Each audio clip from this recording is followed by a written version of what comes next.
tous, une signature Rivou est heureuse d'accueillir Éric Couder. Bonjour. Bonjour. Bonjour tout le monde, bonjour Marie-Laure. Bonjour Éric. Donc j'aurais envie que tu nous racontes ce rêve d'enfant qui t'a poussé toujours à aller de l'avant et surtout qui t'a amené jusque Paris. Alors en fait, moi, c'est vrai que tout a commencé à Fontvieille. Je suis né à Arles, j'ai grandi à Fontvieille et tout petit, j'ai toujours été fasciné par le monde du spectacle. Je rêvais de ça. Alors dès qu'il y avait un cirque dans le village, j'étais en train de les aider à monter le chapiteau. J'étais fasciné de toute façon par les artistes en général. Après j'ai découvert les orchestres, parce qu'avant il y avait des fêtes, je crois que c'est il y a toujours à Fontvieille. Il y a les fêtes avec les orchestres, alors il y avait des danseuses, ils chantaient super bien et moi j'adorais ça. Et après il y a la télé. J'étais fasciné quand j'allais chez mes grands-parents. Je regardais souvent Champs-Élysées avec eux. Et alors là, il y avait les paillettes et j'adorais ça. Et c'est vrai je voyais Michel Drucker, je me disais, j'adorerais travailler un jour peut-être à la télé. J'étais fasciné par ce monde-là en tout cas. D'accord. Voilà, donc, tu es parti vers la capitale. Exactement. Alors ça a été grâce à Fontvieille encore une fois, parce que tout ce qui se passe au cours de tout le cheminement, ça a toujours été grâce à Fontvieille.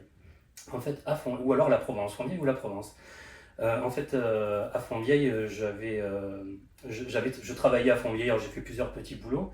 Et dans un boulot, je rencontre un colonel qui me dit, écoute, si un jour tu as besoin, si tu dois aller faire l'armée, c'était le monde de l'armée, si tu as besoin, tu me le dis, et puis si tu veux partir quelque part, je verrai si je peux appuyer. Et donc, je voulais partir à un seul endroit, c'était Paris. Parce que pour moi, il fallait que ça soit Paris, parce que je rêvais, voilà, pour moi, la télé, le spectacle, tout était à Paris. Et donc, je lui ai demandé, est-ce que c'est possible d'aller à Paris? Mon père n'était pas content parce que lui, il préférait que j'aille dans les îles, je pouvais choisir. Moi, je me suis dit, qu'est-ce que je vais aller faire dans les îles? J'irai quand je serai plus âgé. Et donc, j'ai décidé de faire l'armée, de demander l'armée à Paris. Je me suis retrouvé à Versailles. Et c'est comme ça que je suis arrivé à Paris. Et puis, petit à petit, grâce encore à des gens que j'avais connus ici, un monsieur qui s'appelle Gérard Paris, je lui entendais, il venait voir mon père quand j'étais petit. Mes grands-parents, ils étaient très amis avec mes grands-parents. Et il parlait de télé. Il travaillait pour Dorothée, il travaillait pour Drucker, il travaillait pour tous les animateurs de télé, Jacques Martin. Et moi, je l'entendais parler de ça, j'étais fasciné. Donc les yeux pleins d'étoiles. Exactement. Et il m'avait dit, un jour, si tu viens à Paris, tu m'appelles. Mais moi, j'avais déjà vu ici les gens, oui, tu m'appelles, mais quand on les appelait, ils ne répondaient pas. Sauf que là, quand je suis arrivé à Paris, ça n'a pas été facile au début. Parce que quand je suis arrivé à Paris, je suis vraiment parti avec ma petite valise. Alors, je m'appelais, c'est une vieille valise. J'avais rien dedans, rien dedans. Et surtout, alors j'ai fait l'armée, mais surtout, après l'armée, je devais revenir. C'est ce qui s'est passé. Donc à l'armée, là-bas, j'étais logé et tout, nourri. Mais une fois que je devais revenir, j'ai décidé de rester à Paris. Et là, mes parents m'ont dit, qu'est-ce que tu vas faire? J'ai dit, ne vous inquiétez pas, tout va bien. En fait, c'était pas vrai. Rien n'allait, parce que j'avais rien. Et j'ai commencé à travailler, j'ai fait vendeur de chaussures, j'ai travaillé dans des bars, enfin voilà, je me débrouillais, je faisais des animations pour les enfants. Régulièrement, j'allais faire les goûters d'anniversaire, j'en fais toujours, hein, dès que je peux, là j'en fais, parce que j'ai toujours gardé ça, j'ai toujours peur que tout s'arrête. Et du coup, j'ai commencé à travailler dans les goûters d'anniversaire, et je me suis dit à un moment donné, j'ai quand même ce rêve de télé, je m'appelle Éric Couder, et j'avais entendu parler de Roger Couder. Tout le temps, je me souvenais de ça. Et je me dis, je vais aller chez Jacques Martin, je voulais aller voir parce qu'on pouvait aller au Théâtre de l'Empire ce temps-là. J'entendais parler de Théâtre de l'Empire, Le Monde est à vous. Je me suis dit, il faut que j'aille voir Jacques Martin. Et j'arrive devant le guichet, c'était payant. J'avais pas de sous. Et je lui dis, mais c'est pas un souci, je suis le neveu de Roger Couder, ce qui est totalement faux. J'aimerais bien venir à l'émission. Elle me dit, oui, et moi je suis la reine d'Angleterre. Et je lui dis, non, non, regardez, je sors ma carte d'identité. Et la chance, c'est que je m'appelle Éric Roger Couder. Sauf que moi, ça s'écrit avec un T, lui avec un C. Mais elle n'a pas regardé. Puis je pense qu'elle s'est un peu doutée. Et donc, je suis rentré sur le plateau. Et alors là, voilà, tout a commencé. J'ai trouvé ça fascinant, tout ce milieu. Et j'ai demandé à voir Monsieur Paris. À ce moment-là, quand j'y étais. Et donc, pareil, on me dit, faut l'appeler, je vais l'appeler. Donc, j'ai rendez-vous avec lui. Et il me dit, écoute, laisse-moi tes coordonnées, je te rappellerai. Je me dis, on verra. Et le lendemain matin, j'avais un appel pour me dire, écoute, est-ce que tu es disponible? C'était un peu plus tard ça de Jacques Martin, il y avait un laps de temps. Jacques Martin s'était arrêté. Il lançait des jeunes comédiens et je faisais partie de l'équipe, des jeunes animateurs, pardon. Il avait fait l'émission Sous vos applaudissements. Je faisais partie du casting en fait. Et bon, j'étais jamais passé l'antenne parce qu'après l'émission s'est arrêtée. Ça a été Jean-Claude Brialy qui a présenté, puis l'émission s'est arrêtée. Donc Jacques Martin s'arrête et je me dis, bon, tout est foutu, quoi, tout est fini. Et non, donc il m'appelle pour me dire, donc Monsieur Paris m'appelle pour me dire, Écoute, si tu es disponible, il y a l'émission de... On a besoin de quelqu'un sur Vivement Dimanche, l'émission de Michel Drucker. Donc on revient au point de départ. Voilà. Le Et rêve j'ai d'enfant. été terrorisé, bien sûr, mais je ne l'ai pas dit. Je suis arrivé sur le plateau le premier jour, mort de trouille, et en fait, tout s'est bien passé. Je devais rester quelques jours pour remplacer quelqu'un, et ça fait 26 ans que j'y suis. Donc voilà. Voilà l'aventure de... Bon, allez, pour la petite histoire, est-ce que Michel est quelqu'un de gentil Oui, vraiment. avec Vraiment. Oui, vraiment. ses techniciens? Avec les équipes, avec les techniciens. Nous, on a eu quelque chose qui a été un peu spécial, c'est qu'il habite en Provence. Je suis de la Provence et il y a c'est les années où je suis rentré donc à la télé dans son émission, sur le plateau Studio Gabriel, il y a eu un feu terrible à Mossane-les-Alpilles. Oui, Voilà, c'est dans les années 2000, 2000, Ouais. 2002. je me Et souviens. il y avait un gala. Et à un moment donné, moi je suis du coin, j'ai de la famille, bien sûr, ils ont eu des maisons, presque, pardon, des maisons qui ont brûlé, des choses comme ça, enfin des gens que je connaissais, en tout cas pas la famille personnelle, mais des gens que je connaissais, et je lui ai dit, s'il y a besoin, je vais voir l'équipe de Drucker, je sais qu'il organise un gala, s'il y a besoin, n'hésitez pas à m'appeler. Et j'étais venu pour le gala aussi, donc je m'occupais des artistes, j'allais les chercher à la gare d'Arles, il y avait un chauffeur qui les accueillait, moi j'étais là pour faire le guide en fait. Je les amenais jusqu'à Mossane, c'est à Mossane les Alpilles. Donc voilà comment ça s'est passé. Du coup, ça m'a permis aussi de discuter un peu avec Michel Drucker, autre que de la télé. On a Fontvieille qui connaît bien et un peu les Alpilles. Puis je sais que ce soit Françoise Coquet ou Michel Drucker m'appelait le petit Fontvieillois. Voilà. En tout cas, ce que je vois là, c'est que tu es quelqu'un qui a besoin de repères. Donc je pense que quelqu'un comme Drucker a pu symboliser le bon père pour toi, celui qui allait être là et qui allait aider à avancer. Et ce qu'on remarque aussi avec ta signature que j'ai sous les yeux, c'est que tu es toujours en quête de perfection, tu as toujours peur de ne pas être à la hauteur des choses. Donc en fait, si on t'a dans une équipe, tu feras toujours mieux et mieux encore, de peur justement qu'on puisse te dire que c'était pas bien. C'est vrai. Ça, c'est un atout, effectivement. En tout cas, les deux parties. Voilà, les deux parties par rapport à Michel Drucker, c'est vrai. Dans ces métiers, c'est des métiers où on est sur des strapontins, on sait que du jour au lendemain, tout peut s'arrêter. Je l'ai bien compris. Parce qu'après, j'ai eu la chance de côtoyer Dorothée qui m'avait expliqué, elle venait de s'arrêter pour elle. J'étais très proche d'elle et elle m'expliquait que ce métier c'était ça. Qu'à un moment donné, on était à l'antenne et puis on pouvait se retrouver sans plus rien. Ça m'est arrivé avec le Royaume des Bonbons. Le Royaume des Bonbons, j'ai eu une aventure extraordinaire avec un spectacle pour enfants. Et quand ça s'est arrêté, c'est difficile.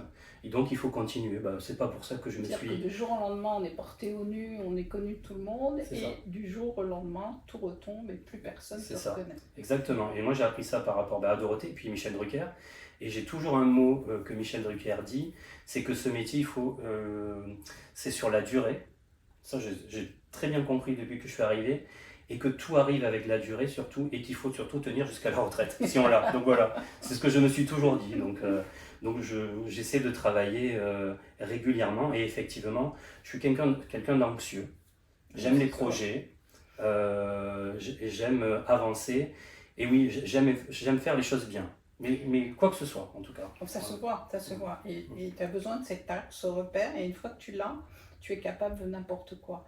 Alors, ce que tu as également, évidemment, c'est énormément de créativité, donc tu peux jamais te satisfaire d'un projet, ça ne suffit pas. Tu en as toujours plein la tête, plein d'idées, c'est là, et tu as besoin d'avancer, tu as besoin de faire, tu as besoin d'agir. L'immobilisme ne te convient pas du tout. Donc, beaucoup de projets, donc c'est certainement ce qui t'a amené à un moment donné à anticiper et faire d'autres choses à côté, au cas où justement le strapontin deviendrait un siège éjectable. Oui, exactement, c'est ça. Parce que comme je disais, ce métier, tout peut s'arrêter. Moi, je suis fasciné de tout ce qui est artistique. J'aime l'art, j'aime la danse, le spectacle, j'aime la radio, j'aime écrire des livres. Puis tout se rejoint aussi. Que ce soit la télé, que ce soit le spectacle. On fait un spectacle, on va faire de la promo à la télé. Pour faire un spectacle, il faut l'écrire, donc il y a le métier d'auteur. Et j'ai compris ça aussi, parce que je me suis dit, si j'attends qu'un producteur me dise, viens, on va faire quelque chose ensemble, ça n'arrive pas tout le temps. Donc, alors justement, voilà. tu es retourné vers cette enfance un peu où tu adorais les cirques, donc les enfants en réalité, et tu t'es mis à écrire des livres pour enfants. Oui. Alors pareil, les livres c'est un peu spécial, c'était surtout le Covid qui m'a déclenché ça. Il y a deux choses. Il y a ma petite nièce Erika, parce que je suis tonton et parrain, elle s'appelle Erika en plus. Elle a 8 ans maintenant et elle aimait bien les histoires. Et donc je me suis dit, tiens, je vais conter des histoires. Et le Covid, pourquoi? C'est que j'étais sur scène régulièrement et quand il y a eu le Covid, ben pareil, tout s'est arrêté. Et je me suis dit, maintenant, je ne vais plus aller sur scène. Si la télé s'arrête, si la radio, parce qu'à ce moment-là, je fais la radio, qu'est-ce que je vais faire? Et puis, j'avais un spectacle donc, qui s'appelait Histoire de loup, et où je racontais l'histoire. Et je me suis dit, bah, pourquoi pas essayer d'en faire un livre. Et c'est une rencontre avec Cécile Langlois, c'est les éditions LC. On a décidé donc de sortir Histoire de loup en livre. Et comme voilà, je suis créatif, c'est ce qu'on disait. Après, j'ai proposé d'autres collections et puis l'aventure continue au niveau des livres. Voilà. D'accord. Et donc, finalement, si tu fais un peu un retour en arrière sur cette carrière, qu'est-ce qui te tient le plus à cœur dans tout ça? C'est tout ce que je fais. Tout, C'est c'est tout. un ensemble. Tout. Oui, j'aime autant la radio parce que j'aime. Alors, qu'est-ce que tu faisais à la radio? À la radio, en fait, j'avais une émission qui s'appelle. Alors, j'ai eu plusieurs émissions. J'avais déjà Le Royaume des Bonbons avant d'être un spectacle. C'était une émission de radio où on racontait des histoires aux enfants et de temps en temps on recevait des invités. Après, j'ai eu une émission qui s'appelait C'est mercredi avec des chroniqueurs. J'aimais faire ça aussi. C'était toute une bande et moi j'étais l'animateur de base et puis les chroniqueurs avaient leur chronique, chacun leur chronique. Après, c'était lourd à mener. Et après, j'ai décidé de monter Que faire des mômes. Ça a duré 7 ans. Où là, je parlais directement aux parents, je leur donnais des idées de sortie avec les enfants. C'était ça, voilà. Mais j'adorais faire ça. Et surtout, j'aimais bien aussi, c'était pas moi qui étais en avant, c'était les invités. Parce que moi, je vais en avant parce que je suis obligé souvent.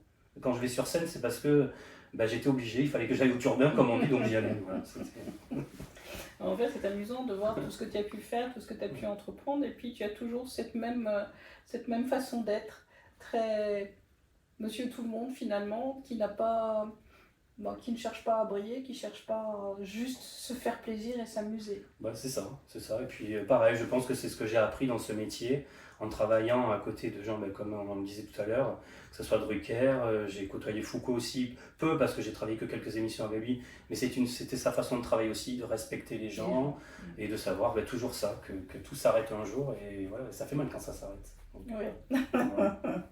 En tout cas, tu es quelqu'un qui retombe toujours sur ses pieds. C'est-à-dire que oui, ça s'arrête, oui, c'est difficile, il y a un processus de deuil, mais en réalité, tu étais déjà avec une idée et cette idée, tu la démarres presque aussitôt. J'entends par là que toujours dans cet esprit, l'immobilisme n'est pas possible. Tu vas redémarrer quelque chose tout de suite, ou quasi. Ouais. Tu restes pas les deux pieds dans le même sabot à dire « Oh mon Dieu, qu'est-ce qui va se passer? Qu'est-ce que je vais faire ?» Non, tu agis. C'est un point fort chez toi et c'est toujours apprécié d'ailleurs. On sent que les gens autour de toi aiment cette façon d'être, cette façon de toujours dire bon ok mais c'est pas grave, il y a ça à faire, il y a ça, et du coup tu arrives à drainer des gens derrière toi, à les faire t'accompagner. Tu as cette capacité de convaincre et de t'entourer. Oui, mais c'est une force aussi, j'ai compris dans ce métier, c'est qu'il faut être bien entouré. J'avais vu pareil de tout petit, j'aimais beaucoup, parce que alors c'était pas moi, c'était pas ma génération, mais j'avais des oncles et des tantes qui avaient 4-5 ans de plus que moi, et c'était le temps de Madonna, ils adoraient Madonna. Et j'avais appris que Madonna savait s'entourer, d'entrer.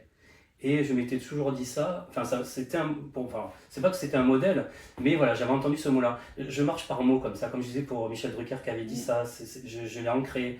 Dorothée m'avait dit certaines choses. Quand on parle aussi d'être la simplicité, Dorothée m'a raconté un jour, je me rappellerai, une fois on était en train de faire un spectacle, donc le Royaume des Bonbons, Dorothée était la marraine, et puis il y avait une danseuse qui avait râlé parce qu'elle n'avait pas pour mettre son costume sur un cintre, alors qu'on avait des chaises, simplement on mettait nos costumes sur un cintre. Et Dorothée nous raconte qu'elle était allée aux arènes de Nîmes à un moment donné, je crois, il me semble, et qu'elle avait fait un spectacle, et qu'en fait, au milieu, à côté, il y avait des gousses de vache et tout ça. Voilà, on ne sait pas, il faut faire, et ça fait partie du spectacle. Enfin voilà, c'est une image pour montrer un petit peu. Donc voilà. Restons simples. Exactement, donc ça sert à rien de... Aujourd'hui, tes projets, par-delà l'écriture, la télé, etc., qu'est-ce qui ressort? Alors c'est la famille, un petit peu. J'essaie de profiter de la famille, parce que je m'aperçois que le temps passe vite. Que j'ai pas, parce que c'est vrai que ma famille est en Provence, beaucoup sont à Fontvieille, moi je suis à Paris et j'ai eu peu de temps en fait avec eux parce que j'ai toujours été dans le mouvement. Donc j'ai envie de profiter un peu plus. Et artistiquement, j'ai envie de continuer dans les livres. Parce que en fait, je suis très tracker. Là, en ce moment, ça se voit, je fais que bouger, je suis très tracker, je suis quelqu'un de très tracker. La scène, je suis toujours malade avant de... Alors qu'une fois sur scène, c'est fini, on le voit pas. Les gens me disent, ils s'imaginent même pas que j'ai eu peur. Je vais animer, parce que je fais aussi de l'animation, je vais animer, j'ai le trac. Les livres, c'est différent. Les livres, j'arrive à prendre sur moi. Alors j'ai peur de ce que vont penser les lecteurs, bien sûr, parce que ça, c'est mon inquiétude après. D'abord, quand on revient me voir, parce que des fois je suis en dédicace, il y a des gens qui viennent me voir, qui me parlent, ils ont déjà acheté les livres. Je commence à transpirer en me disant, mais qu'est-ce qu'ils vont me dire? Et non, alors, pour le moment, c'est toujours positif, donc je suis content. Mais voilà. J'aimerais aussi, alors il y a une chose que j'ai pas encore fait, il y a eu déjà eu des fois j'ai tourné des pilotes, des choses comme ça. Maintenant j'aimerais passer aussi devant la caméra, mais pour les enfants aussi. Toujours dans ce milieu de l'enfance. Parce que je me dis, j'ai fait les livres, j'ai fait les spectacles. Par contre ça me plairait bien, animer un petit quelque chose pour les enfants. Là j'y réfléchis en fait, c'est pour ça. Je suis en train de travailler dessus. Je dis pas que ça va se faire, parce qu'après c'est... Le projet il va être monté, après il faut le vendre. Hein. Donc voilà. Donc là je suis avec une équipe justement, on est en train de travailler sur ça. J'ai travaillé hier matin encore avant d'arriver à Fondier, à Paris, j'avais rendez-vous avec un producteur où on discute justement pour essayer d'arriver avec un projet. En tout cas c'est ce qui m'amuserait en ce moment. Voilà. D'accord. Et qu'est-ce que tu conseillerais à un jeune qui aujourd'hui veut démarrer une carrière comme ça, artistique? Bah déjà c'est d'y aller, c'est d'y croire. Moi il y a quelque chose qui m'a... Je me rappelle quand j'étais enfant, bon, j'aimais pas l'école. Parce que justement ça m'intéressait pas. Moi je rêvais donc de spectacle et je me rappellerai toujours, j'avais eu un rendez-vous avec une conseillère d'orientation et je lui avais dit je vais faire du spectacle. Elle m'a dit c'est pas un métier, vous n'y arriverez jamais. Voilà ce qu'elle m'a dit. Donc bien sûr j'ai tout lâché, au lieu de m'avoir dit je sais pas, apprenez l'anglais, vous allez parler avec des artistes, alors, je parle pas très bien l'anglais, ça me servirait maintenant, voilà. Je sais pas moi, faites de la danse, faites du chant, faites du cirque, l'école du cirque, non. Elle m'a dit vous n'y arriverez jamais, donc j'ai fait plusieurs... j'ai travaillé comme vendeur, j'ai fait de la cuisine, j'ai fait ferronnier, j'ai fait plein de choses, j'ai appris des métiers. Et pour finir, finalement, partir à Paris. Et donc, ce que j'aurais à dire, c'est qu'il faut croire en ses rêves, il faut toujours aller de l'avant. Et pas forcément écouter. Non, je pense. Après, c'est un métier difficile, justement, parce qu'effectivement... alors moi je parle à mon petit niveau, attention, hein, je ne parle pas en même temps, il y a des stars, c'est autre chose. Moi je suis un saltimbanque, on va dire. Non mais c'est vrai, c'est un métier qui est difficile parce qu'il y a des hauts, des bas. Parce qu'il y a des fois, on va être porté, quand j'ai fait le Royaume des Bonbons, on a fait 15 Olympiades, des Zéniths, ça a été une aventure extraordinaire, et comme je le disais, au bout d'un moment ça s'est arrêté, et là on s'est dit qu'est-ce qu'on fait? Moi je me suis dit, c'est pas grave, je fais de la scène, mais je vais retourner sur scène, j'ai monté un one-man show pour les enfants. Donc je pense qu'il faut travailler, croire en ses rêves, et surtout, ça c'est aussi, c'est pas de moi, hein, c'est de quelqu'un, c'est écrire. Parce qu'écrire, ça permet justement... Mettre de la perspective. Voilà, le fait d'écrire mes spectacles, d'écrire mes livres, d'écrire des chansons et tout ça, ça me permet d'avoir du travail, je pense, voilà. Et puis travailler, hein, c'est ça. Je pense. Pas avoir peur.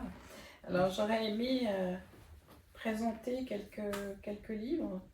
Les enquêtes de Capitaine Licorne, par exemple. C'est le dernier, celui-là qui vient de sortir. Tout dernier, oui. Et alors, je dois dire qu'il y a de très très belles illustrations. Ouais, c'est Judy qui fait les illustrations. Comme celle-ci, par exemple, que je trouve très belle.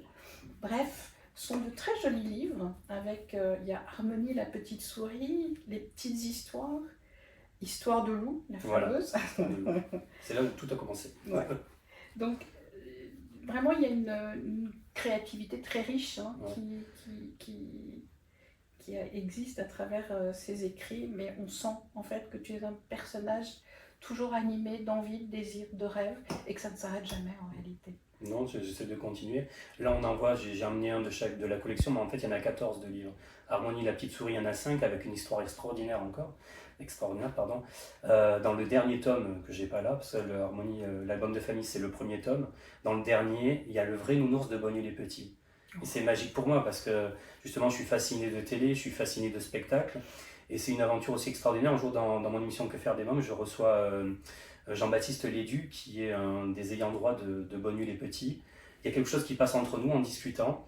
Et il me dit, je lis ta collection Harmonie, j'aime beaucoup ta collection Harmonie. Il me dit, Et moi je lui dis bah écoutez, ça serait marrant, enfin je sais plus comment c'est venu, que Nounours rencontre Harmonie. Et donc dans le dernier tome, dans Harmonie, c'est Nounours l'invité. Donc voilà, ça c'est fabuleux quoi. C'est Voilà, fabuleux. c'est- Je sais que j'allais jamais me coucher sans regarder Bah oui. Bonne nuit les petits. Voilà, donc ça- C'était quand même très voilà. important. Et c'est encore quelqu'un de bienveillant. Voilà, c'est toujours Qui a ce que toujours j'aime. été Voilà, bienveillant à ton ouais, enfant. exactement. Ouais. Donc voilà. En tout cas, j'ai beaucoup aimé ce moment partagé avec toi. Eric, est-ce que tu as quelque chose que tu as envie de dire? Bah, merci Marie-Laure en tout cas. Je suis très content de l'invitation. Et puis, bah, longue vie à l'émission. Hein. Eh bien, écoute, bientôt. J'espère que vous avez apprécié également et que vous avez passé un bon moment en compagnie d'Eric. Merci à tous. Enfin. Au revoir.